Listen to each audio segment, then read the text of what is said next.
Hey guys, Brent Wright here, your favorite Northwest Indiana real estate agent. I'm just joking. But again, I want to go ahead and bring to you my monthly market update on home sales here in Northwest Indiana and just kind of talk about the real estate market as a whole.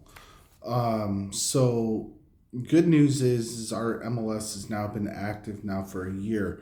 So I can separate some of the things like new construction versus existing and things like that. So that's a positive in my opinion. But so home sales in the month of March of 25 were down on average about 3.3% compared to last year at the same time. But we still closed 782 homes, and that's everything that's done directly through the MLS that's published, right? So some things are not. Now, I keep hearing people talk about how the market's going to come down and home sales are going to be reduced and prices are going to get dragged down and blah, blah, blah, blah, blah. But here's the thing, the average sale price on average is up 6.85% this year compared to last year at the same period of time. The price per square foot increased 14.18%. Now, again, this is not, that's kind of a weird number. The price per square foot's different because of a lot of factors. But this is absolutely insane. Like we're seeing almost 7% increase. I mean, the median price increased 4%. So that's a lot more of a normal stable market increase of of appreciation.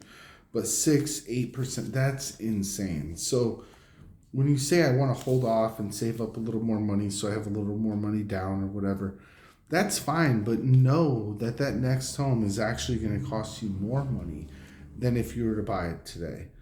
Um, Out of the listings, about 52% of the listings sold inside of the first 30 days. Average listed sales price, 97.88% of the original list price is what the seller was getting. So that's good. That's like a slight 2.12% reduced off of the price in the first 30 days.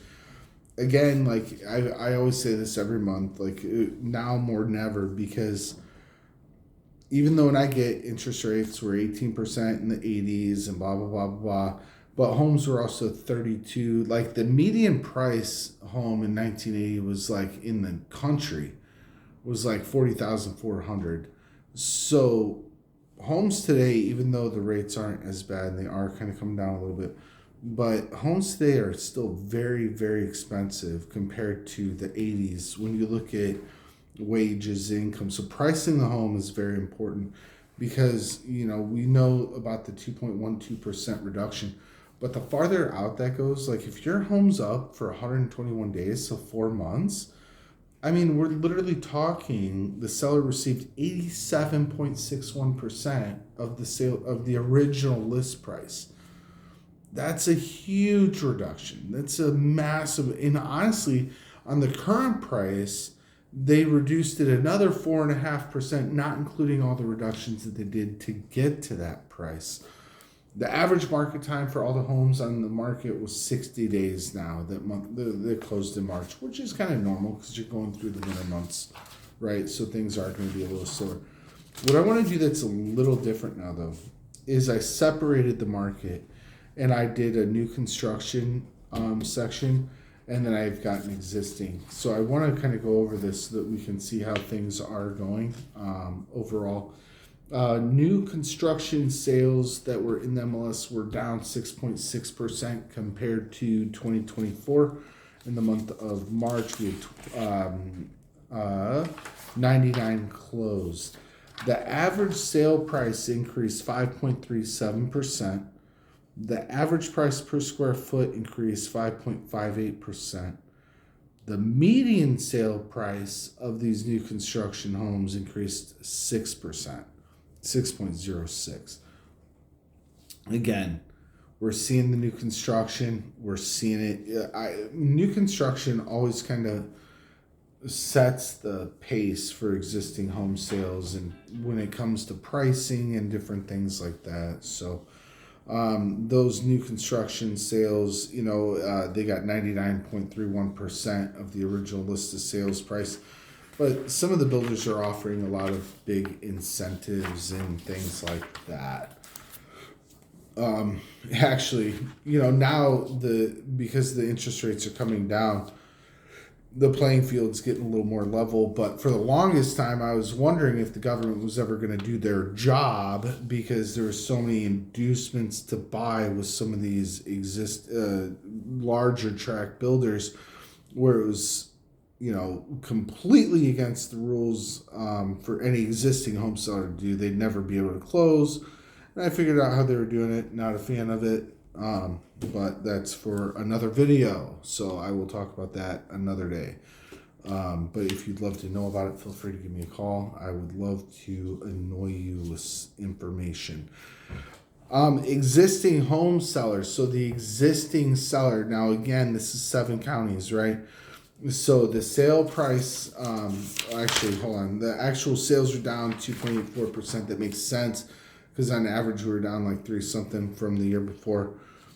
So everything works out that way. So the numbers, but the average sale price increased 7.42%. The average home sold was at $284,505. Price per square foot, a 15+% increase. That's insane. Something's got to be off there.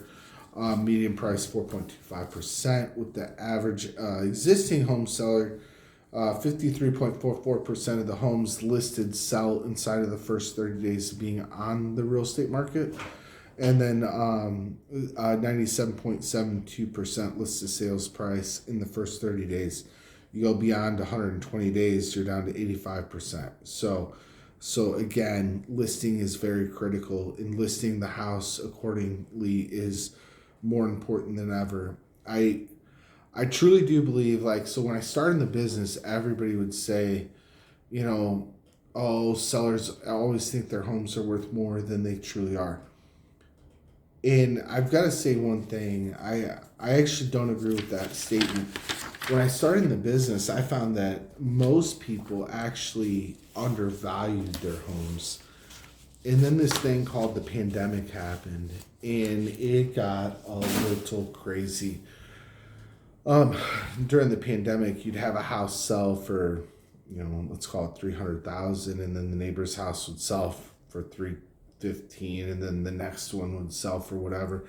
And then it got to the point like, hey, I just painted my bathroom, so it should be worth at least $20,000 more than my neighbor. I painted the bathroom, and it's like, that's lovely. But we're no longer in a market where people are selling their souls to buy homes. We need to actually know what we're doing when it comes to pricing the home now. I know that's hard for a lot of people to do, but you gotta know how to run the comps. You gotta know how to make adjustments for different things.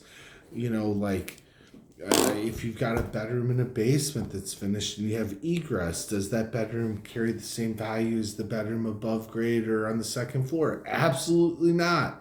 How much per square foot is given for an enclosed basement, daylight basement versus walkout basement? You got to know how to average these out. You got to know how, compare a 3-car garage to a 2-car garage. What's the price adjustments? What's the price adjustments for somebody with an extra bathroom or bedroom or a half bath? These are all things that you want your broker to know how to do. And if you want to maximize the profit, maximizing the profit in today's market is by listing the home accordingly, because when you do that reduction, nobody cares that you reduce the price. All they see is the total time on market, right? So that can really go against you, and so just be careful about that. Now, let's talk about interest rates. So let's check out today. I'm not gonna lie, I've been kind of busy. I've had appointments, so let's check this out real quick here. Hold on, give me a second. All right, so the average rate today, negative on bonds. It was negative this morning in pre-market. I was watching. I saw the 10-year was going up to about 4%. So the average rate today, it looks like for the perfect home buyer, is right around 675, and that's 30% down, 760 plus better credit score. But the rate's still better than what they have been, right? In fact, on Friday, the rates really kind of went down Thursday, Friday. The tariff announcement, I want to say, was Thursday, and the rates dropped Thursday, and then Friday even more. So that's cool. But don't plan on rates getting super low. I know some of these lenders, like for the past 4 years, have been promising, like, oh, by August they're gonna be this, or this famous economist that I watch has said this and he's almost always right, and blah blah blah blah blah. Don't buy into it. If you want to buy a home and you can afford the home and you're comfortable with the current payment, with the current rate, buy the home. Okay? You buy the house. And here's the thing, like Warren Buffett always says, the best instrument in this country, or really best investment instrument, is the 30-year mortgage, because it's a one-sided relationship. You buy that home today and say it's a 6.75 rate. In 5 years from now, if the rates are at 5%, you have the right to refinance that home in that rate to have a lower payment. If it drops in 6 months, you can do the same. If the interest rates skyrocket to 10%, guess what? You're fixed. You're locked in. You're not going anywhere. I can tell you one thing. The majority of people, what they're making today, if they can afford that home today, 10, 15, 20 years from now, they're going to be making a lot more money, but the mortgage is going to stay the same. That's the benefit of a fixed rate mortgage. Are we seeing a housing crash? Absolutely not. Again, just read you the numbers. Some market, yes, they're having a lot of issues. I watch these brokers on YouTube. I think it's really funny. I watch these brokers on YouTube, and they're constantly talking about how, like, the market's crashing, the end of the world's coming, the biggest recession. Are we going to have some hiccups? 100%. Always do.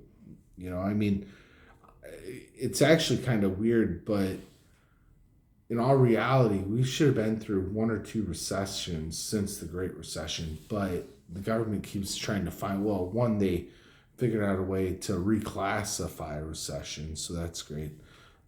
So they've done that. They've changed the terms in some cases. But eventually it's going to happen. And you can't let that stop you from buying or selling real estate, especially if you don't have a house. Do you want to sell at an absolute low time? No. Do you want to buy at an absolute high time? No. But I can tell you this. If you buy a house today, 10 years from today, it's going to be higher than it is today. There's been 8 reductions I think 8 or 9 reductions on home prices in the history of this country.